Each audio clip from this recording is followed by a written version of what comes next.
Olá pessoal, bem-vindos de volta ao nosso canal. Hoje, vamos mergulhar em um dos livros mais desafiadores, e honestamente, um dos mais evitados da Bíblia. Levítico. Eu sei. Só de ouvir o nome, muitos de nós já pensamos em listas intermináveis de leis, sacrifícios e rituais que parecem não ter nada a ver com a nossa vida hoje. Mas e se eu te dissesse que Levítico é, na verdade, uma peça fundamental para entendermos toda a história da redenção, e que, escondido em suas páginas, está um dos segredos mais profundos sobre como nos aproximarmos de um Deus santo? Fica comigo, porque hoje vamos desvendar Levítico de uma forma que você talvez nunca tenha visto. Para começar, vamos nos situar. Onde estamos na história bíblica? O povo de Israel acabou de ser liberto da escravidão no Egito.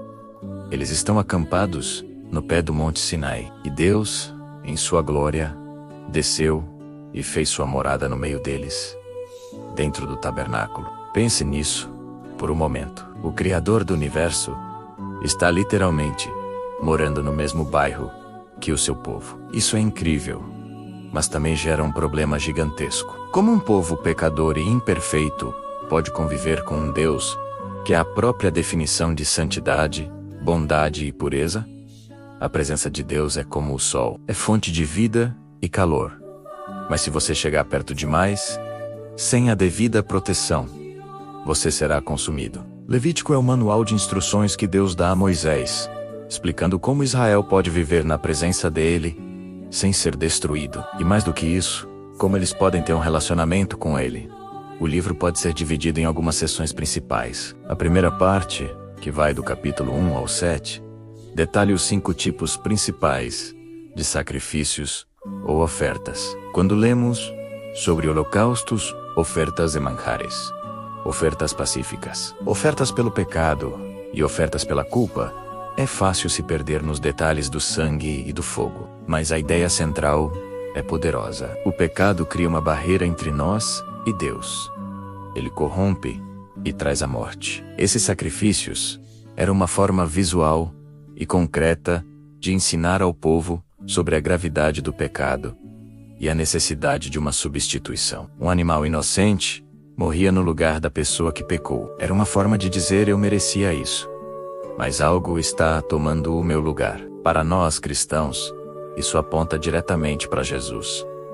Ele é o Cordeiro de Deus, o sacrifício perfeito e definitivo que não precisa ser repetido. Hebreus nos diz que o sangue de bodes e touros não podia remover permanentemente o pecado, mas eles serviam como uma sombra, um lembrete constante de que um Salvador era necessário. Em seguida, dos capítulos 8 a 10, temos a ordenação dos sacerdotes. Arão e seus filhos são consagrados para servir como mediadores entre Deus e o povo. Eles eram os únicos autorizados a entrar nos espaços sagrados do tabernáculo e a oferecer os sacrifícios. A sua consagração era um processo super detalhado, cheio de rituais de purificação e unção. Mas logo em seguida, no capítulo 10, temos uma história trágica. 2 filhos de Arão, Nadab e Abiú, decidem oferecer fogo estranho a Deus, desobedecendo às suas instruções. O resultado, eles são consumidos instantaneamente pelo fogo que sai da presença do Senhor. Essa história é chocante, mas serve como um aviso severo. A santidade de Deus não é brincadeira. Não podemos nos aproximar dele do nosso jeito, com as nossas regras. É preciso seguir o caminho que ele estabeleceu. Isso reforça a necessidade de um mediador perfeito, um sumo sacerdote que não falha, que é o próprio Jesus.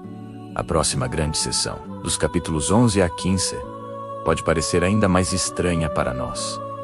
São as leis sobre pureza e impureza. Elas cobrem tudo, desde quais animais comer, passando por doenças de pele, até fluidos corporais. A pergunta que sempre surge é: por que Deus se importaria com essas coisas? A chave é entender que, no mundo de Levítico, impuro não significa necessariamente pecaminoso. Impureza ritual era um estado temporário que te impedia de entrar na presença de Deus, no tabernáculo. Por exemplo, ter contato com um corpo morto te tornava impuro. Por quê? Porque Deus é a fonte da vida, e a morte é o oposto da sua natureza. Essas leis ensinavam ao povo, de maneira física e diária, a diferença entre a santidade de Deus e a condição decaída do mundo. Elas criavam uma consciência constante de que o mundo está corrompido pelo pecado e pela morte, e que para se aproximar de Deus, é preciso ser purificado. Mais uma vez, isso nos aponta para a purificação final que recebemos através de Jesus. E isso nos leva ao coração do livro, o capítulo 16. O dia da expiação, ou Yom Kippur, este era o único dia do ano em que o sumo sacerdote podia entrar no lugar mais sagrado de todos, o Santo dos Santos, para fazer expiação pelos pecados de todo o povo de Israel. O ritual era fascinante.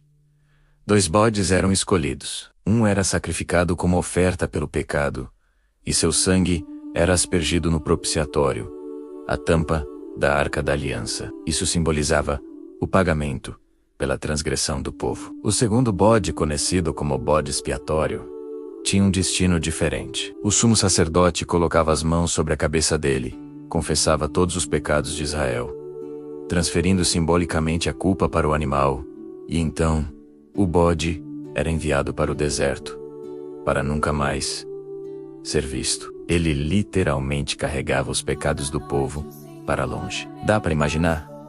Uma imagem mais poderosa do que Jesus fez por nós. Ele não apenas morreu em nosso lugar, pagando a nossa dívida, como também levou para longe os nossos pecados, nos declarando limpos e justos diante de Deus.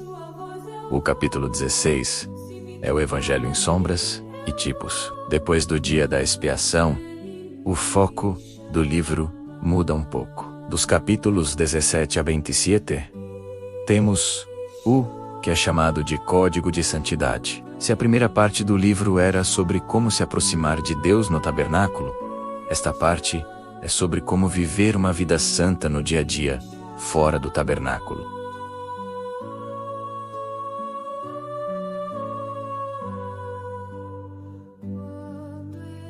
A santidade não era apenas para os sacerdotes ou para os rituais. Era para ser a marca de todo o povo de Deus.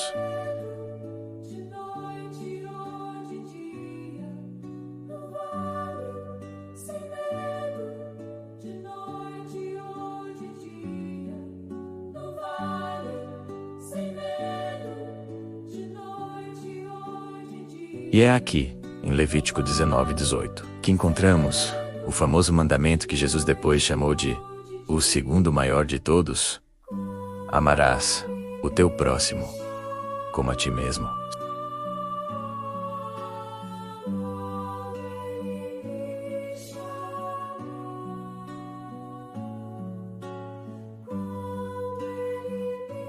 A nossa ética não está desconectada da nossa teologia. O livro termina com um capítulo sobre votos e dízimos, e um epílogo no capítulo 26, que apresenta as bênçãos pela obediência e as maldições pela desobediência. É um chamado final à fidelidade. Deus deixa claro que viver em aliança com Ele traz vida, paz e prosperidade, enquanto se afastar dele leva à ruína e ao exílio.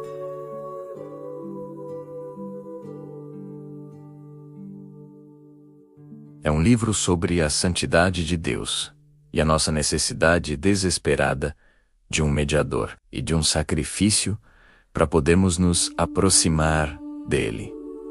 É um livro que em cada página aponta para a pessoa e a obra de Jesus Cristo.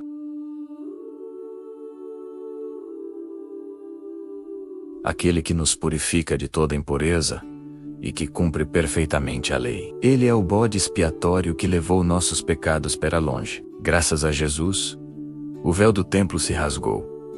E agora todos nós temos acesso direto à presença de Deus, não por nossos méritos, mas pela fé nele. Da próxima vez que você pensar em pular Levítico na sua leitura bíblica, lembre-se disso. Lembre-se que é neste livro que vemos com clareza a gravidade do nosso pecado, e a grandeza da provisão de Deus. É um livro que nos ensina a levar a santidade de Deus a sério e, ao mesmo tempo, a celebrar a graça incrível que nos permite Shomoló de Pai. Espero que essa visão geral tenha te ajudado a enxergar Levítico com outros olhos. É um livro rico, profundo e essencial para a nossa fé.